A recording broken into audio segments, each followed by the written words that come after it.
بسم اللہ الرحمن الرحیم۔ اسلام کی دعوت کا انوکھا اور مؤثر طریقہ۔ امریکی نامور اداکار مورگن فریمین سوال کرتا ہے کہ دنیا میں کس طرح مختلف اقوام، نسلیں اور ثقافتیں ساتھ رہ سکتی ہیں۔ قطر کا معذور بچہ قرآن کی عمدہ آیت کا انتخاب کر کے اس عالمگیر مسئلے کا فوراً حل بتا دیتا ہے۔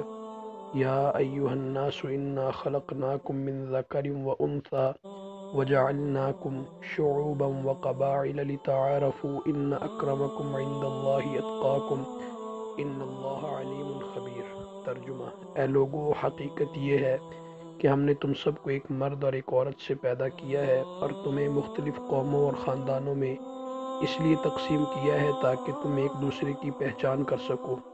در حقیقت اللہ کے نزدیک تم میں سب سے زیادہ عزت والا وہ ہے جو تم میں سب سے زیادہ متقی ہو۔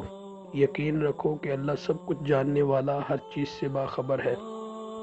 مزے کی بات یہ ہے کہ قطر کے اس جو فیفا ورلڈ کپ ہو رہا ہے، اس کے اندر اب تک الحمدللہ 550 سے زیادہ لوگ اسلام قبول کر چکے ہیں۔